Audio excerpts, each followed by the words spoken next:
Morning, everybody. It's good to be with you again. I don't think it was that long ago I was last here, was it? I think it was about 3 months ago, something like that. It's good to see you again. I'm encouraged to hear of cross-teach going into schools because my experience when I was in London was that if you dared preach too much of the gospel, you don't get an invite back. So I'm very encouraged to hear about that. Well, if you're not already there, could you turn to chapter 1 in John? And we're going to be focusing on verses 4 through 13 today. I want to talk to you about this idea of responding to Jesus as the light of life. Responding to Jesus as the light of life. Now, there's so much we could say about chapter 1. We're not going to say it all. You're probably quite relieved about that. We're not going to say all of it. John's Gospel opens by telling us that Jesus is the eternal Word who existed with God in the beginning and was also by nature God. He's the creator of all things, and without him, nothing that's here would exist. Okay, from verse 4, John is talking about how Jesus, the creator of all things, has entered into his own creation. That's ultimate condescension, isn't it? For God to take on humanity, for God to take on human nature. He's entered into his own creation, bringing us the light of life. And he describes two possible responses to Jesus here. First of all, I want us to consider this idea of Jesus as the light of life, and then we'll think about the responses afterwards. Well, verse 4, speaking of the Word, it says, "In him was life." And what does that mean? That's a good question, isn't it? What does that mean? Well, as the first 3 verses show us, the Word is the personal agent of creation who is always with God and shares the nature of God. And John's also revealed in this chapter that the Word is the second person of the Trinity, the Son, or Jesus. He refers to him later on. And so the triune God is independent of all creation. That's the first thing we need to realise. He doesn't need anything to sustain him or to maintain him. It's not like us, is it? God is independent of creation. He's the source of life, he's the origin of life, and nothing outside of him can bring about a change in him. Nothing can be added to him, nothing can be taken away from him. God simply is who he is, and you can't change that. He's the source of all life. Without him, nothing would exist. Okay? And so that's contrasting with us, isn't it? Think about yourself. Humans can't exist without parents, can they? Humans can't exist without parents. Once you're born to parents, you only have life as long as that life is sustained by things outside of yourself. What I mean by that is that you are not self-sustaining. You can't simply stand there and just exist forever, can you? Things are required to keep you living. You need air, you need food, you need all the essentials for life. But more than that, if you want to be happy and lead a contented life, then we also need relationships. There's all kinds of things we need to sustain us as people. Well, God, on the other hand, needs none of that. God doesn't require any of those things. He doesn't make people because he's lonely. This is quite often the way it's portrayed, isn't it? When people are looking in on Christianity from the outside, they think, well, why did God bother to create anything? Well, he must have been lonely. And so he makes a load of people that look like him. That's not correct. God does not require us. God chose to make us freely for his own glory and his own pleasure. He doesn't need us. And there is a difference between those two things. And so God doesn't need anything. He's completely independent as the source of all life. Now, because Jesus, the Word, shares the divine nature of God, he also is independent, having life in himself. This is what it's saying. And John's whole point of writing the gospel is that we might understand who Jesus really is and believe what he's done. That's, in fact, John later on in one of the end chapters says that. He says, this is why I'm writing this. He doesn't claim to be unbiased. John says, in fact, this is why I'm writing, that you might believe in him and have life in his name. Right? So this is John's agenda. And in fact, in chapter 5, he says something very similar to this. You don't need to turn there.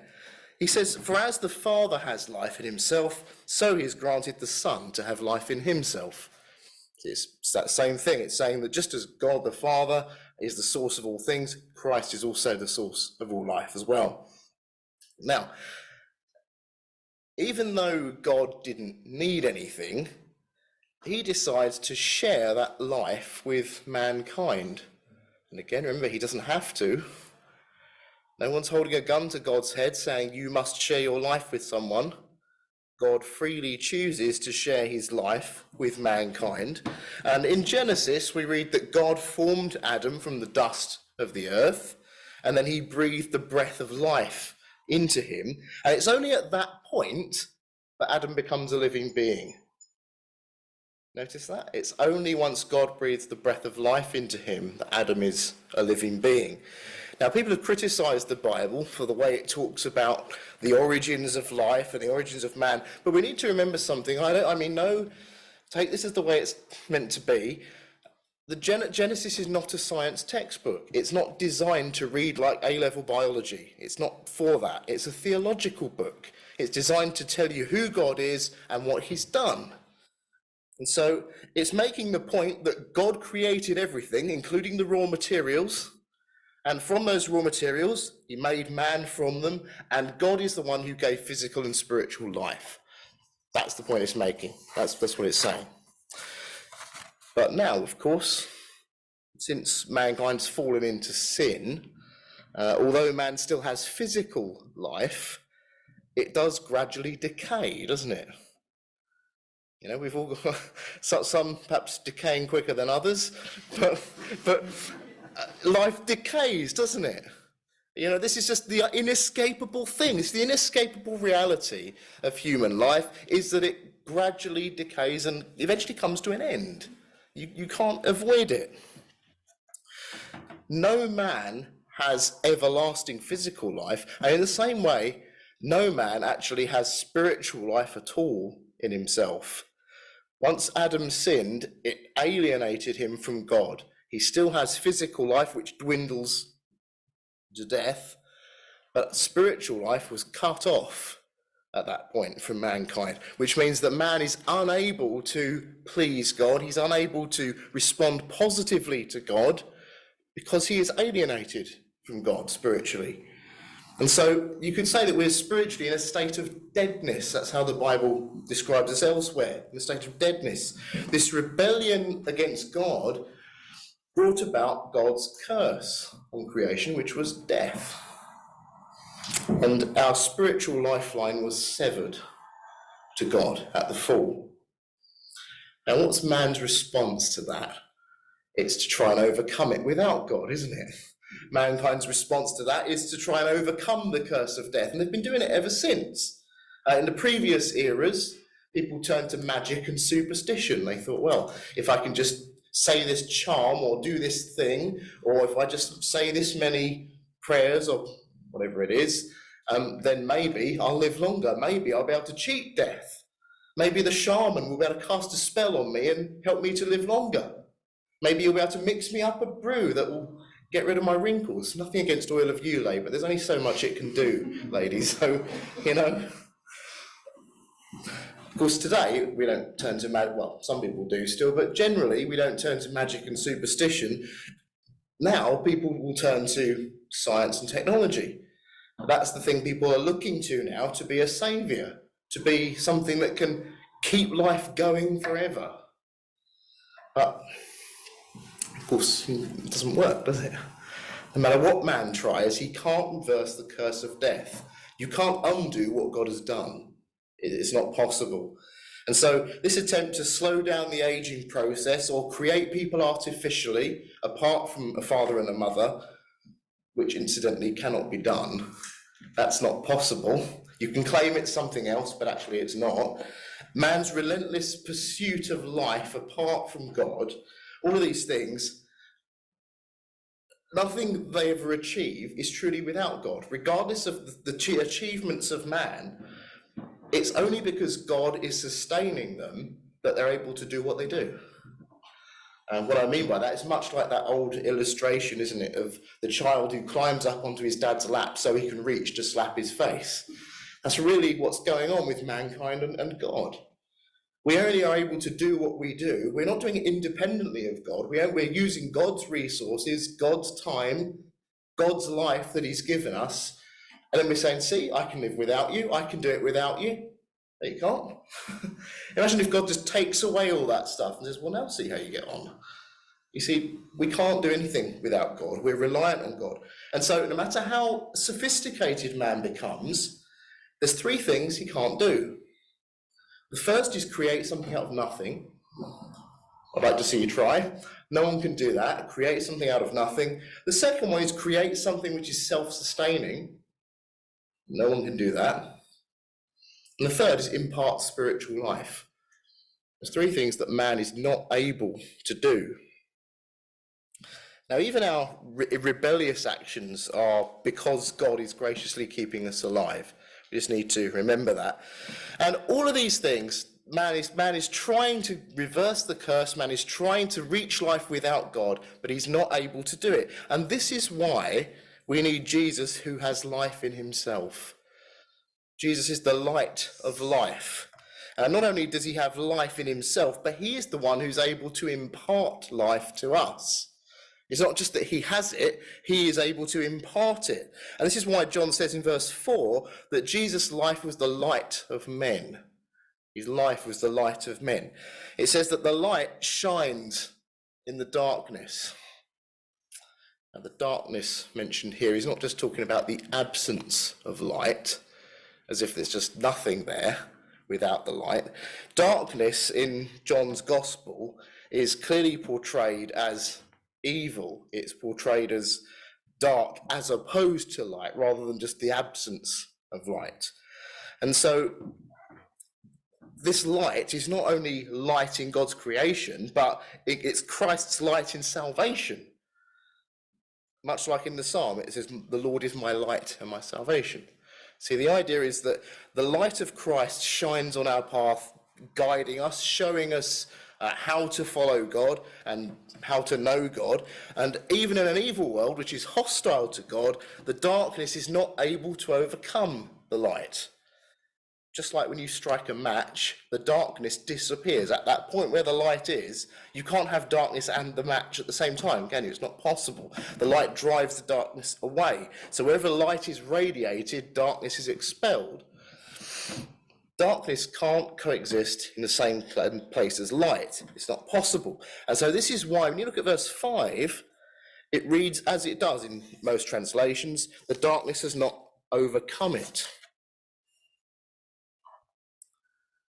But when the light of Christ shines, people don't always like it.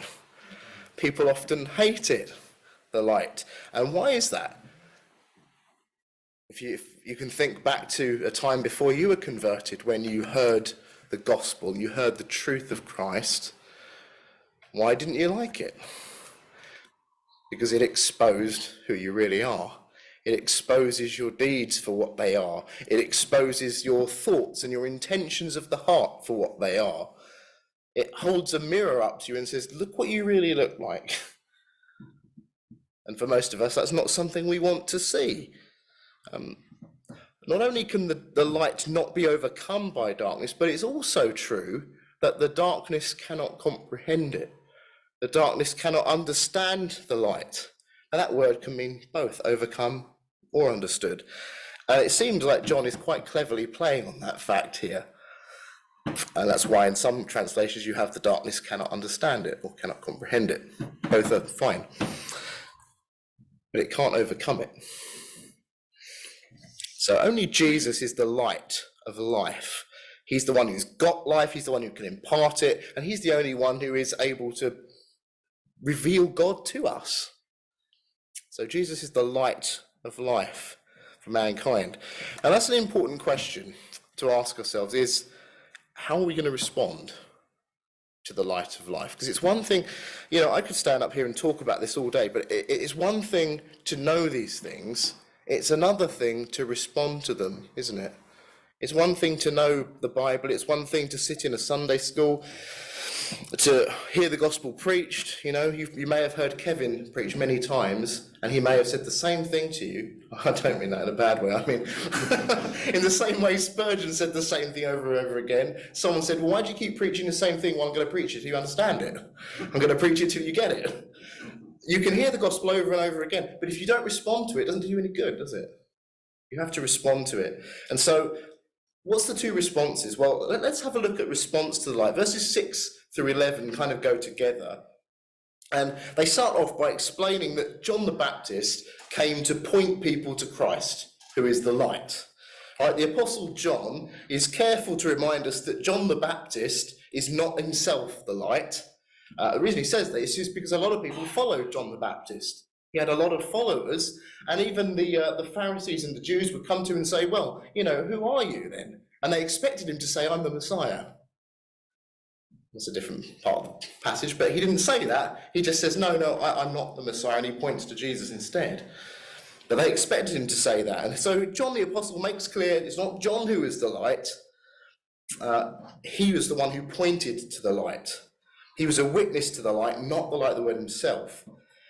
And so what's the first response to Jesus? Well, the first response, verses 9 through 11, is rejection. That's not as positive as you might hope. The first response is rejection, because verses 9 through 11 describe the initial response that Jesus received. It says, the true light that gives light to everyone was coming into the world. He was in the world, and though the world was made through him, the world didn't recognize him. He came to that which was his own, but his own did not receive him. Now, as you read through the Gospels, not just John's Gospel, but as you read through the Gospels, you'll see that Jesus had many followers. And so you think, well, hang on. I thought this is saying that the world didn't receive him, but Jesus had a lot of followers.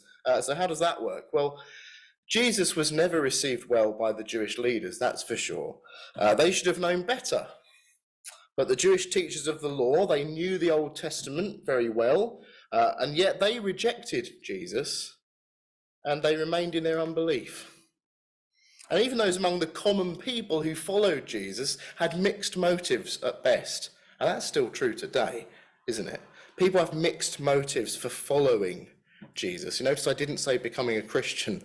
People have mixed motives for following Jesus. Some people come to Jesus because they think he's going to make their life better. Like the cherry on top of the cake. They think, well, I've got a nice life already, and if I follow Jesus, then, well, I've been told by someone that it just makes everything easier, so I'll do that. Well, you're wrong about that. It doesn't. If you've been a Christian for a while, you know that's wrong, don't you? It does not make life easier in any way, shape, or form, really. But sometimes people follow him for that. People follow Jesus because he did miracles. I mean, just put yourself in their shoes. If someone is doing things that no one else can explain, they're watching these things thinking, how is this guy doing this? They probably are going to follow him, aren't they? It's just human nature. We're curious about things. Some people followed him because they thought his teachings are just unsurpassed. I want to know more from this man. They may not have understood it all, but they wanted to know.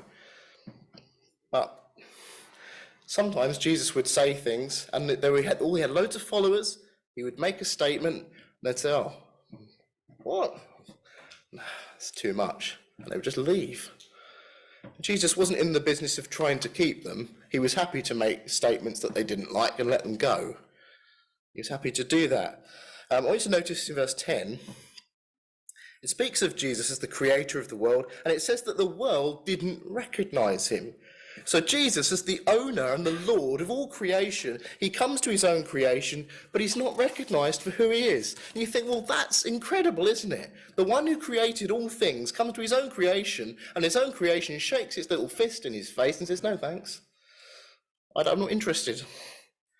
So not only the world at large, but his own people group, the Jews, who were expecting the Messiah at that time, they were all ready.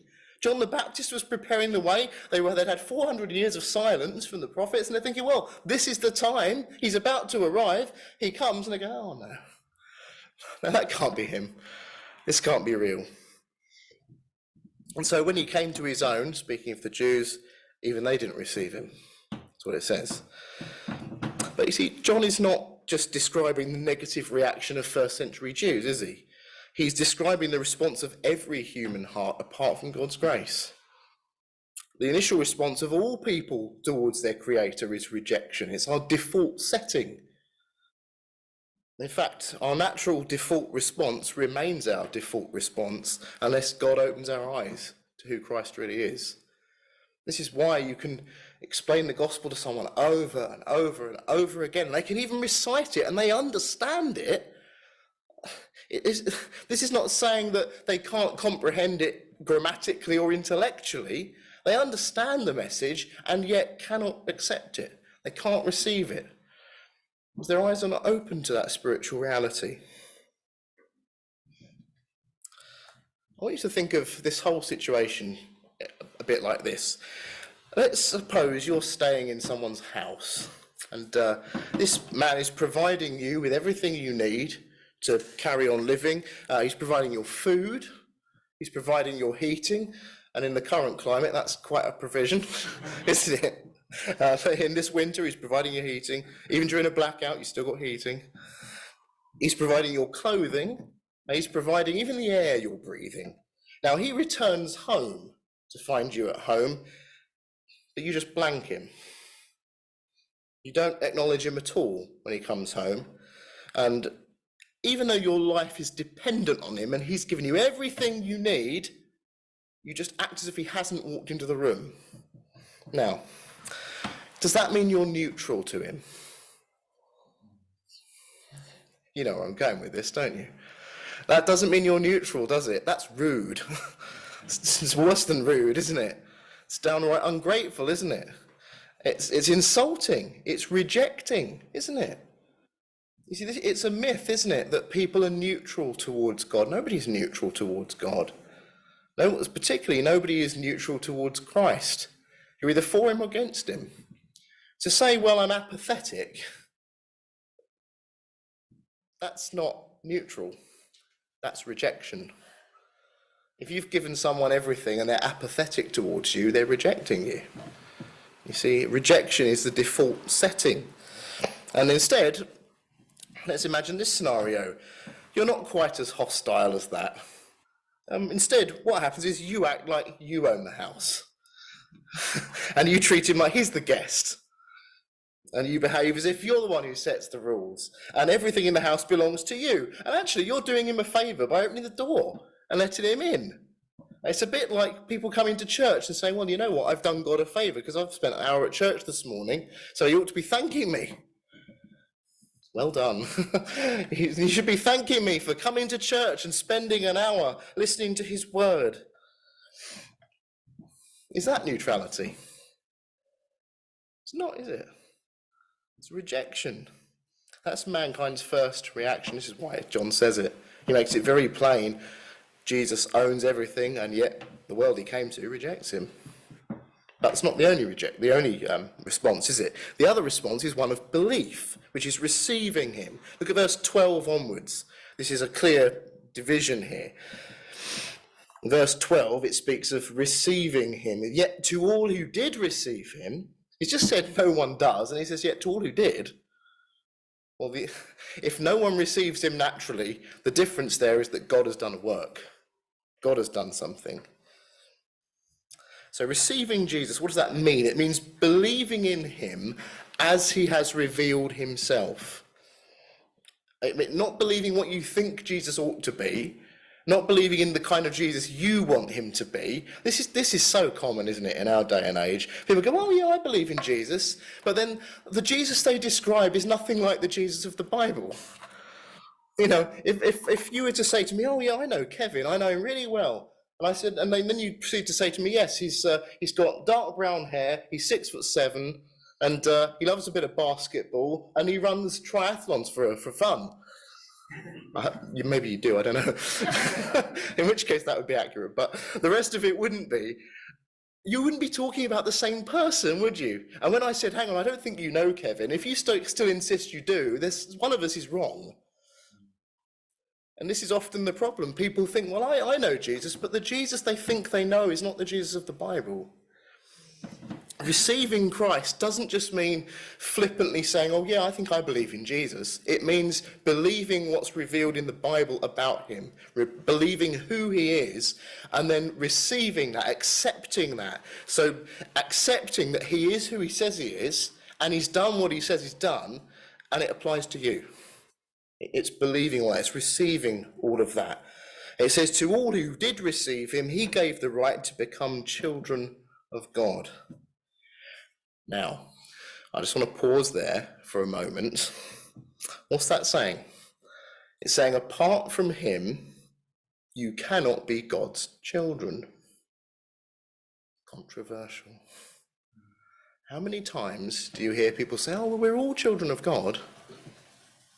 No, we're not. No, we're not. To those who received him, not to everyone, to those who received him, he gave the power to become children of God. It's not something they could do in and of themselves. It was something Christ has to do. Something is by God's power. I wonder how often you've heard that said. We're all God's children. Because what's the implication of that? The implication of that the idea that's smuggled in is God owes me one. God is obligated to me, because after all, we're all God's kids, right? So God somehow owes me something. Because if he's my creator, he's made us all, we're all in the same boat, we're all his children, therefore isn't it his problem to look after us? You see, that's really what it's saying. It's a get-out clause that says, I don't need to receive him, he's obligated to me. It's flipping it round and saying, no, it's all God's problem. Sort of what Adam did in the garden, isn't it, really? When he said, no, it's this woman you gave me. It's all her fault. It's your fault, God. Why did you give me a woman that you knew would mess me up? See, it's only those who receive Christ who become children of God. Notice that? He gives them the power to become children of God. Doesn't say they already are. He gives them the power to become children of God, which means that nobody is born a Christian. Nobody's born a child of God. In fact, that's why in chapter 3, John writes about Jesus telling Nicodemus, you must be born again, or born from above. Because nobody is born a Christian. I cannot tell you the amount of conversations I've had with people. They come to visit the church, and I say, oh, it's nice to see you here. Tell me about yourself. Oh, well, I was born a Christian. If you want to annoy me, that's the first thing to come out of your mouth. As soon as I hear that, I know that they don't understand the gospel. I was born a Christian. No, you weren't. Well, the other thing that people say is, oh, well, I was raised in a Christian household. Well, good. I'm pleased for you. That's a blessing to be brought up in the instruction of the Lord. That's a good thing. My dad was a vicar, is the other one. My dad was a preacher. I come from a long family of preachers. So, what difference does that make? It doesn't make you a Christian, does it? People say all these kinds of things and they think that they're born. So what I'm getting at is they think they don't need to respond. This is the point, this is the thing. Just simply growing up in a Christian family is not the same thing as receiving Jesus Christ. It simply means that you know about him because you've been taught by someone. But receiving him means that you, for yourself, receive him. You believe him. That old saying about, it's no good just believing in parachutes. You've actually got to put them on and pull the cord. Otherwise, you'll plummet to your death, won't you? It's no good just believing they exist. You've got to actually actively trust in it yourself, haven't you? And so I want just finally to draw your attention to verse 13, because this makes it crystal clear that nobody's born a Christian and that you actually need to respond yourself in faith. If you have a look at verse 13 here, it says, children born not of natural descent, nor of human decision or a husband's will, but born of God. And so you're not a child of God because of natural descent, who your parents are. Right? My parents are Christian, doesn't make you a Christian. You're not a child of God because your parents decided they would bring you up as a Christian, or because you went to Sunday school. Can't tell you how many times I've heard that one. And this is often from the older generation. Someone will come in and say, oh, I remember I went to Sunday school here in Borough Green. 60 years ago, I went to Sunday school. I said, oh, where do you go now? I don't go to church now. They just assume that they're a Christian because one time, not one time, I mean, at one point, they went to Sunday school. That doesn't make you a Christian, does it? Receiving Jesus is personal trust in who Jesus is and what he's done for us. That's what it means to receive him. For now then, I want us to realise that there's no such thing as being neutral towards Jesus. If you're sitting here, I know some of you, I don't know others of you. If you're sitting here thinking, yeah, well, I'm not in really any danger because I'm not really bothered either way, you should be. You should be bothered either way. There's no such thing as being neutral to Jesus because you either reject him or you receive him. John does not give you wriggle room for anything between. There's no grey area. You either reject him or you receive him. And of course, it's my prayer that tonight you'll be one who receives him. I don't know you. Maybe you're all Christians. I don't know. But I sincerely pray and hope that you will understand the gospel and that you won't just think, oh, that was nice, and then just go about your day. I sincerely hope that you will inquire into it. If you're wondering, what has Jesus done for me? That you won't just leave it and think, oh, well, never mind. Pursue it until you understand it, until you trust in him for yourself. I'm sure that's the prayer of every Christian in this room, that all of us would be in that boat. Well, let's leave it there. Jesus, the light and the life of the world.